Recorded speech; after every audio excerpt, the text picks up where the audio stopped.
আমাকে ফুটপাতে ফেলে দিয়ে চলে গেলে আমি বড় হবো না, মানুষ হবো না? দেখো কত বড় মানুষ হয়েছে। তারা চপুর হয়েছি, চপুর। তারা সবাই আমাকে একটা নামে চেনে, এই গ্রামের সবাই আমাকে সাথে একটা নামে চেনে, কেষ্ট।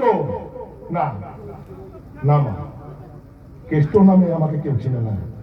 সবাই সবাই আমাকে গুন্ডা কেষ্ট নামে চেনে। সালাম চেয়েছিলেন পৃথিবীর বুকে ভালো করে দাঁড়াতে পারলো না, সে নাকি গুন্ডা হয়েছে, মস্তান হয়েছে, লোকের পা ভাঙছে, হাত ভাঙছে। তোমার তোকে দল কি হয়েছে গুলো? পোকা পড়েছে। কি হয়েছে আমাকে বলবে না? বললাম তো পোকা পড়েছে। ছোট থেকে আমাকে মানুষ করেছে, আমাকে বলবে না গুলো? তোমার কিছু হয়ে গেলে আমি কোথায় যাবো গুলো? কিচ্ছু হবে না আমার, আমি আছি, তোর কেউ কিচ্ছু করতে পারবে না। কিচ্ছু না, কিচ্ছু না, কিচ্ছু না।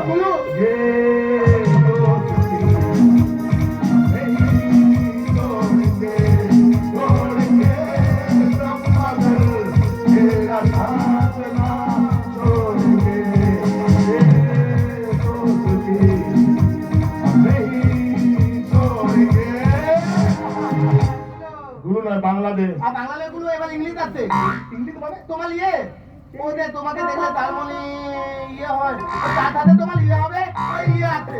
ভালো করে বল, আমরা তো ইয়েটা আমি ইয়ে করে দেবো। আবার কুল্লু কি বলবি, কি আসছে? বলতে পারলে তো আমি রবীন্দ্রনাথ হয়ে যেতাম, বলতে পারি না বলে তো তেরা তাজ হয়েছে। না আমি বলা জীবনে ফলাত করে কিছুই তো হলো না গুলো। কেন, কি চাই তো? ওই যে ফলাত করে বলতে পারবো, ফলাত করে দুটাকে প্রেম হবে, ফলাত করে ঢুকিয়ে দেবো। কি দিবি? ঢুকিয়ে দেবো, ঢুকিয়ে যত ধার করেছি লোকের কাছে ফলাত করে ঢুকিয়ে দেবো। ভালো করে বল, ফরাত মধ্যে পাবলিক তো লস হবে, তোকে ফরাত করে চুকিয়ে দেবে। এবার কি হবে গুলো? আবার কি হবে গুলো? ওই যে আতে কে আতে? আমি বলবো গুলো, বাঁকুড়াতে তো বাবা এসে বলবে গুলো। কে হচ্ছে? তুমি আমার ওটা গুলুল বিপাতা আতা আতা বিপাতা পাতা। আমাদের বকুল তলায় জমেছে, বসেছে মেলা, দেখতে যাবো আমি তুমি। আমাদের বকুল তলায় জমেছে, বসেছে মেলা, দেখতে যাবো আমি তুমি। এই বলছে পলাশ করে বেরিয়ে গেছে গুলো। তোমার সাথে আমার একটা কথা আছে। একটানে বৌদি দুধো তাতে ধরা দিন বলো, তার আগে আমি একটু মিষ্টি লিয়ে দিই। তো মালো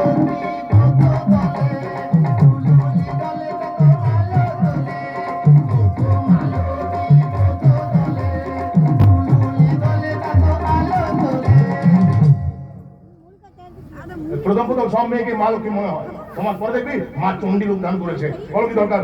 তোমার কাছে একটা সাহায্য চাইতে এসেছি কৃষ্ণদা। সাহায্য আমার কাছে? আমার তো কেউ নেই বলো, তাই তাই সমাজ বিরোধীর কাছে সমাজ সেবা চাইতে? সমাজসেবা? হ্যাঁ, তা নয় ঘরের খেয়ে পড়ে মুস্তার নাম তো সমাজ সেবা। ও তুমি আর পাঁচজনের সাথে আমাকে গুলিয়ে ফেললে কৃষ্ণদা। বাবা, তো কি ভাবো তুমি আমাকে? আমি তোমার ভালোবাসার মানুষ নাকি? হে যদি বলি তাই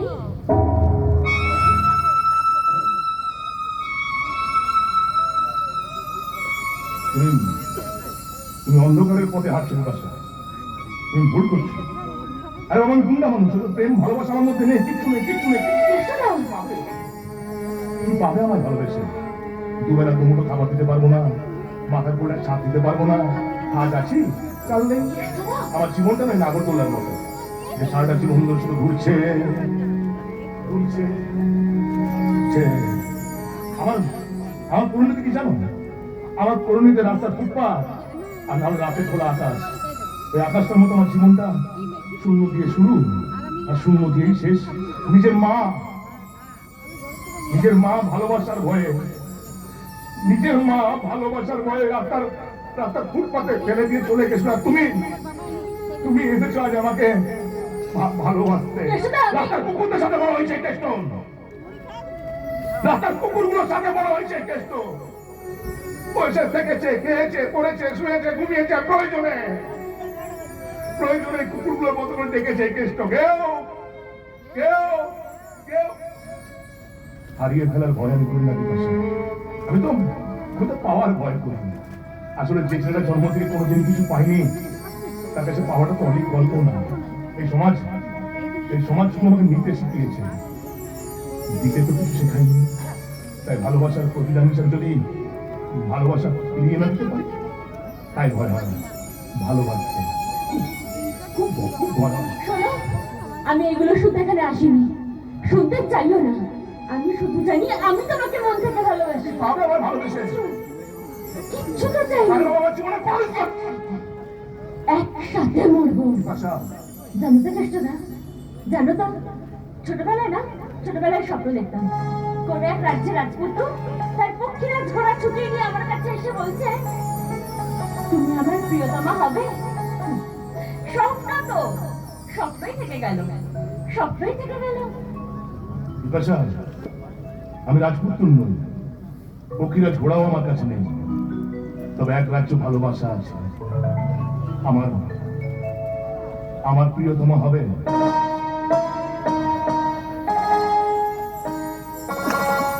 সেটাই তো চাই মশাই, কিন্তু তার আগে তোমাকে যে একটা কথা দিতে হবে। তোমার জন্য জীবন দেবো, বলো কি করতে হবে? এই অন্ধকারের রাস্তা থেকে তোমাকে সরে আসতে হবে কেষ্টদা। বিপাশা,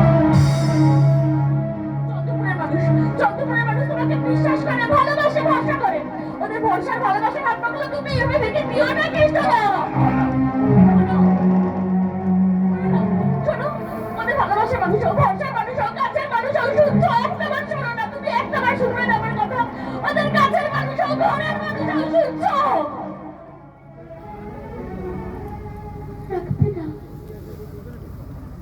রাখবে না আমার কথাটা, একটাবার শুনবে না, বুঝবে না, একটাবার রাখবে না। রাখবো তোমার কথা। আজ থেকে আমি চন্দ্রপুরের ঘরের মানুষ হবো, ওদের কাছের মানুষ হবো, ওদের ভরসার হাত হবো আমি।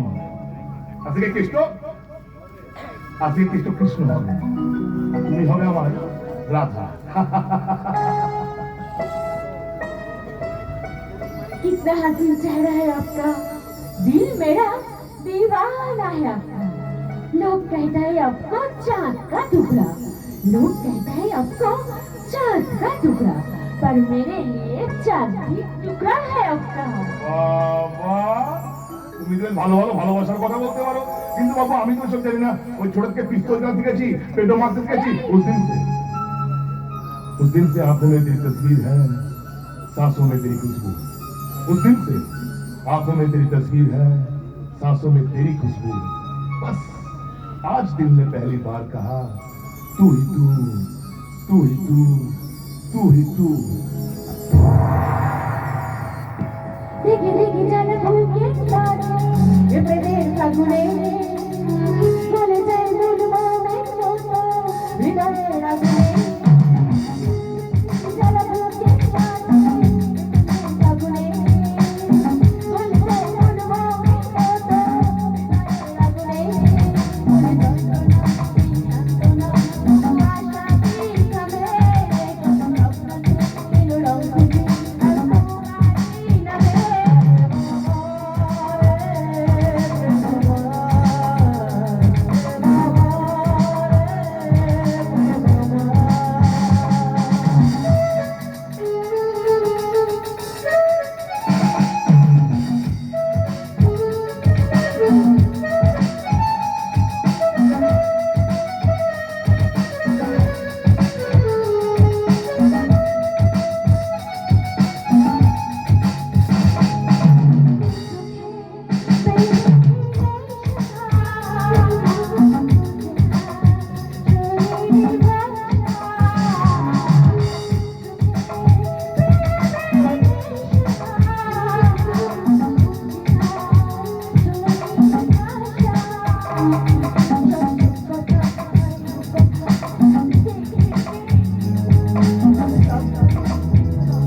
শাস্তি দিলে ঈশ্বর? তুমি ওই কোন পাবেন শাস্তি দিলে? আমি তো কোনো ভুল করিনি, কোনো অন্যায় করিনি। ভাই বোনদের মানুষ করতে গিয়ে এমএলএ সোনালী সরকারের কাছ থেকে 2 লক্ষ টাকা ধার নিয়েছিলাম। সেই ধার শোধ করতে পারিনি বলে তুমি আমার হাত দুটো কেড়ে নিলে ঈশ্বর। তুমি আমার হাত দুটো কেড়ে নিলে। জানেন, চিকিৎসার ওষুধ আর পেটের জ্বালা সহ্য করতে না পেরে আপনাদের কাছে এসেছি এই ভিক্ষার ঝুলি কাঁধে নিয়ে। দিনদা বাবু মশাই, এই অসহায় প্রতিবন্ধীকে 2টো ভিক্ষা দিন বাবু, 2টো ভিক্ষা দিন। নমিতা, তুমি কি করছো নমিতা? দিদিমণি, এই অবস্থায় তুমি ভিক্ষা করছো? উপায় নেই দিদিমণি, উপায় নেই। আমার জীবনের মতো আমার সংসারটা তছনছ হয়ে গেছে। দেখবে নমিতা, সব ঠিক হয়ে যাবে গো। কি ঠিক হবে দিদিমণি, কি ঠিক হবে? এই প্রতিবন্ধী মানুষ আর কি ঠিক করতে পারে বলো? নমিতা! শুধু দিন গুনছি, ওই ঈশ্বর, একটু চুপ করো নমিতা, ওই ঈশ্বর কবে ওই ডেকে দেবে? তুমি চুপ করবে? জানো দিদিমণি, অনেক স্বপ্ন নিয়ে ছোট্ট 2টো ভাই বোনকে মানুষ করেছিলাম। আমার সেই স্বপ্নটা এক মুহূর্তে ভেঙে চুরমার হয়ে গেল। কি করে এসব হলো নমিতা? নিয়তি নির্মম পরিহাসে নিয়তি দোহাই দিয়ে কোন সত্যিটাকে তুমি লুকিয়ে রাখতে চাইছো? সত্য বলে কিছু নেই দিদিমণি, সত্য বলে কিছু নেই। সব মিথ্যা, মিথ্যা, মিথ্যা। মিথ্যা দোহাই দিয়ে তুমি তোমার মনকে সান্ত্বনা দিতে পারবে, কিন্তু তোমার উপর হওয়া অন্যায় অত্যাচারের প্রতিকার তুমি করতে পারবে না। দিদিমণি! আজ প্রকাশ প্রতিবারে তোমার 2টো হাত কেটে বাদ চলে গেছে। তোমার পরিবারটা আস্তে আস্তে শেষ হয়ে যাচ্ছে। আমূল তোলার কেউ নেই, প্রতিবাদ করার কেউ নেই। আর তুমি দাঁড়িয়ে দাঁড়িয়ে মৃত্যুর দিন বলছো। এই কোন সমাজে বাস করছি আমরা? সত্যি করে বলতো, সত্যি করে বলতো কে তুমি? কেন কেন আমার পরিচয়টা জানতে পারলে তুমি মনে হয় অপরাধীর নামটা বলে দেবে? না, তাহলে তুমি যখন তোমার উপর হওয়া অন্যায় অত্যাচারের প্রতিকার চাও না, তখন আমার পরিচয় দিলে তোমার লাভ কি? দিদিমণি! সত্যের জয় একদিন না একদিন হবেই নমিতা। হয়তো তার পথটা একটু কঠিন। আজ তোমার যারা এত বড় ক্ষতি করলো, তোমার ভাই বিনয় তাদের একজন হয়েছে। ভাই বিপাশা সালা কেষ্টর প্রেমে হাবুডুবু খাচ্ছে। তোমার যারা এত বড় ক্ষতি করলো, শুধুমাত্র প্রমাণের অভাবে তারা সমাজের উচ্চ শিখরে বসে আছে। আর তুমি দাঁড়িয়ে দাঁড়িয়ে শুধু দেখছো। আমরা যে নিরুপায় দিদিমণি, আমরা যে নিরুপায়। চুপ আছে বলে জীবনটা আছে, না হলে প্রাণটাই চলে যেত। যে প্রাণের দোহাই তুমি দিচ্ছ, সেই প্রাণটা শুধুমাত্র ছিল। দিদিমণি! একটা কথা মনে রেখো রবীন্দ্র, এই চন্দ্রপুরে যে আগুনটা জ্বলছে, সেই আগুনটাকে নেভাতে হলে তোমার বুকের আগুনটা আগে জ্বালাতে হবে। তবে এই চন্দ্রপুরের আগুনটা নেভবে রবীন্দ্র, এই চন্দ্রপুরের আগুনটা নেভানো যাবে। তুমি তুমি কে দিদিমণি? আমি সেটা সালা শুধু সময়ের অপেক্ষা।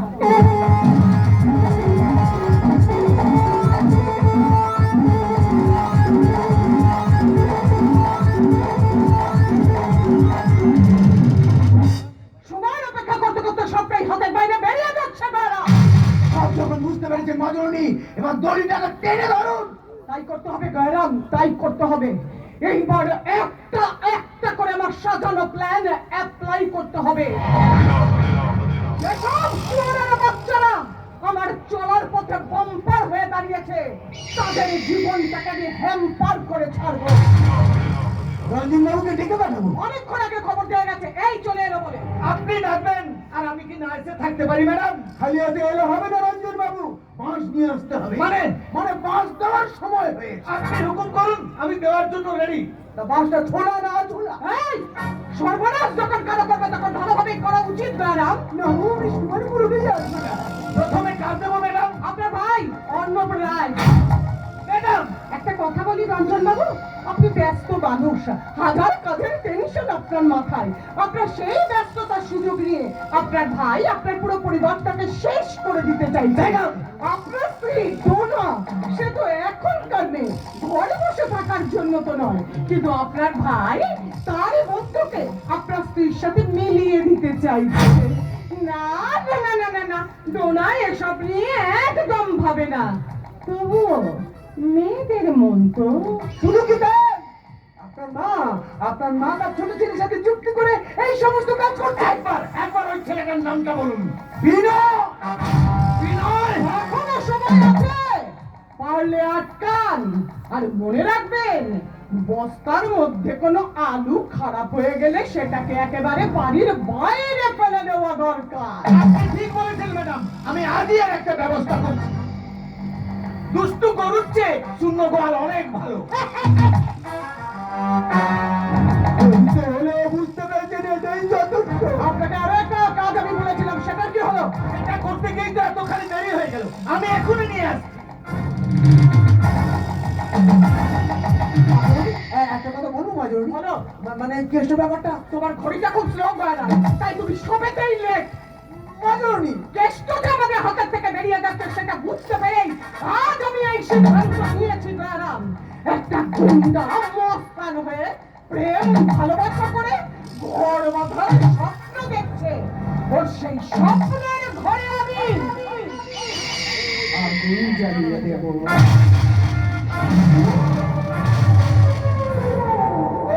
ও পণ্ডিত, আমাদের জন্য তোলেন তো কেন? আমি তো দুটি তোলিনি।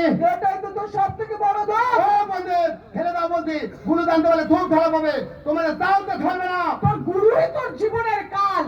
গরম এটাকে মেরে বস্তার মধ্যে পুরে নদীর জলে ভাসিয়ে দেবেন। রঞ্জন বাবু,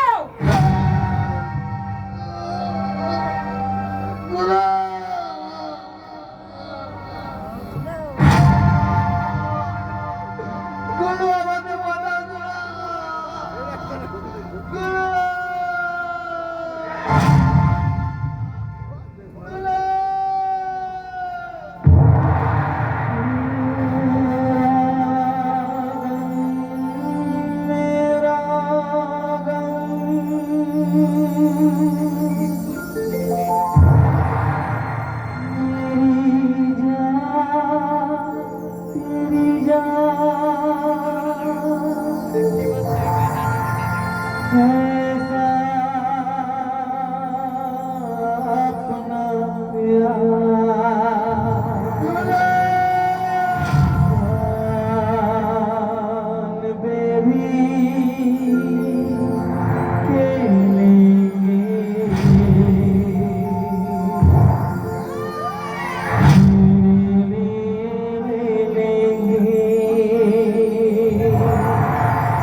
একটা কথা ভুলে যেও না রঞ্জন, তুমি কিন্তু আমাকে অহেতুক দোষারোপ করছো। দোলা, আমি আধুনিক হতে পারি, তারপরে চরিত্রহীন নয়। তাহলে আর পাঁচজনে তোমার নামে এই কথাগুলো বলছেন কেন? সেটা তাদের ব্যক্তিগত ব্যাপার। কারোর সঙ্গে বন্ধুত্বপূর্ণ মেলামেশা মানে কিন্তু খারাপ নয় রঞ্জন। তার মানে তুমি বলতে চাইছো অর্জনের বন্ধু বিনয় শুধুমাত্র? এখন তোমার ভাই যদি তার স্বইচ্ছায় লোকেদের কাছে নিজেরই বন্ধু নামে পদ্মা প্রণিয়ে তার দাদা থেকে আলাদা করতে চায়, আমি কিন্তু সেটা হতে দেবো না রঞ্জন। দোলা, হয়তো অন্য মেয়েরা আমার উপর নজর আছে, তাই হয়তো আমার পাইনি বলে নিজে গায়ের চালা মেরে দিয়ে এসব নাটাচ্ছে। কি বলছো তুমি? আজকে দিনে কোনো কিছুই অসম্ভব নয় রঞ্জন বাবু। আসলে আসলে তুমি না বড্ড ভালো মানুষ, তাই তো তোমার জন্য তোমার মার ভাই কোনো দোষই ধরা পড়ে না। আমি বুঝতে পেরেছি, আমার পেছনে চক্রান্ত করে আমার আড়ালে আমার পিঠে ছুরি মারা হচ্ছে। এত সহজে রঞ্জন রায় ছেড়ে দেবে না। মা! মা! ও মা! মা! ও মা! চিল্লাচ্ছিস কেন? বল, কি বলবি? শোনার মতো ক্ষমতা তোমার আছে? কি এমন বলবি যে আমি শুনতে পারবো না? কারণ একজন মা হয়ে আপনি যেটা করতে পেরেছেন, আপনার ছেলের বলতেও সেটা বিবেকে বাজে। আর আপনি এমন গর্ভধারিণী মা, আপনার তো বিবেক বলতে কিছু নেই। তাই আপনি করতেও পেরেছেন, আবার শুনতেও পারবেন। মামা বাবা কল্যাণ নামে বেশি চিন্তা করে বাড়ি থেকে বার করে দেবো। তোর সামনে তোর বড় বাবুকে অপমান করছে আর তুই দাঁড়িয়ে শুনছিস? তাহলে কি করা উচিত মা? ঠাস ঠাস করে চড় মারা উচিত। তবে কি উচিত? আমার চুরি মুড়ি ধরে আপনার মায়ের সামনে ফেলে দেবে, আর আমি আপনার পা জড়ি ধরে বলবো, মা আপনি আমার গুরুজন, আমার শাশুড়ি, আমার জননী, যত সামনে এক কামো। শোনো মা, আমি বুঝতে পেরেছি আমাদের সুখ নিয়ে তোমাদের খুব অসুবিধা হচ্ছে, সেই জন্য আমাদের পেছনে উঠে পড়ে লেগেছো। তাই আমরা দুজনে মিলে একটা সিদ্ধান্ত নিয়েছি, আর সেটা হলো কারা দুজন বাড়ি থেকে বেরিয়ে গেলে সুবিধা হবে দাদা? তোরা দুজন নাকি আমরা দুজন? সেটা কি আবার বলে দিতে হবে? না না বৌদি, সেটা বুঝতে আমার একটু অসুবিধা হচ্ছে না, তবে অধিকার কিন্তু আমাদের দুজনেরই সমান। দেখো রঞ্জন, দেখো আজ তোমার ভাই এ বাড়িতে অধিকার দাবি নিয়ে এসেছে। এবার বুঝলে তো ওর সারা শরীরে বিষের এফেক্ট কেমন ছড়িয়ে পড়েছে। তুমি কি বলছো বৌমা? ও তোমার ছোট ভাইয়ের মতো। কিসের ছোট ভাই? জানেন আমরা ছেলে চরিত্রের কথা? ও লুকিয়ে লুকিয়ে আমার স্নান করে দেখে, হঠাৎ করে আমার ঘরে ঢুকে আসে, কারণে অকারণে আমাকে ছোঁয়ার চেষ্টা করে। তাই এই কথাগুলো তো তুমি আমাকে আগে বলোনি। পারিনি রঞ্জন, পারিনি। আমার তো লজ্জা করে, আমার বুকে লাগে, আমার গন্ধ বন্ধ হয়ে আসে। রঞ্জন, আমি তোমার বউ নাকি? বৌদি, তুমি কি বলছো? কি কথা বলছো এগুলো? আমি জানতাম তুই বেকার, তুই যে একটা চরিত্রহীন, এইটা জানতাম। এই দাদা তুই বিশ্বাস কর, বৌদি যা বলছে সব মিথ্যে কথা বলছে, সব মিথ্যে কথা বলছে, কোনোটা ঠিক না রে। কোনো ওমা ওমা, তুমি মুখ ফিরে দাঁড়িয়ে আছো কেন? তুমি তো তোমার ছেলেকে জানো, বলছো তাহলে বলো না, তোমার ছেলে কি এই কাজ করতে পারে? পারে এই পৃথিবীতে সব সম্ভব। মিথ্যের বিক্রি তোমার সত্য টাকা সম্ভব, তুমি অন্যায়কে ন্যায় থাকাও সম্ভব। মায়ের বুকে দুধের ঋণ শোধ করা কেমন সম্ভব, তেমনি গর্ভধারীর গর্ভটাকে অস্বীকার করা সম্ভব। তাহলে তুই চরিত্রহীন হবি না কেন? আমি কোনোদিন তোর কোনো কথার প্রতিবাদ করিনি, কিন্তু আজ করছি। নাহলে প্রতিটা মা কলঙ্কের মশা নিয়ে ঘুরে বেড়াবে। হয়ে গেছে নিজেকে আড়াল করতে, যে অপমান লাঞ্ছনার বিপ্রমাণ আমাদের বাড়ি। এর ফল থেকে ভোগ করতেই হবে রঞ্জন, এর ফল থেকে ভোগ করতেই হবে। বাবা, একজন মা হয়ে আপনি আপনার নিজের সন্তানকে অভিশাপ দিচ্ছেন। সন্তান হলে পারতাম না, কিন্তু কোন সন্তান মিলে আমি পারলাম। ও আমি বলছি দাদাকে তুমি এমন ভাবে বলো না, আমার দাদাকে তুমি একদম মা বলে ডাকবি না, একদম না। তাহলে মা ডাকের পর লোকের বিশ্বাস উঠে যাবে। ঘেন্না এসে গেছে, অন্য মা ডাকতে শুনতে। ওরে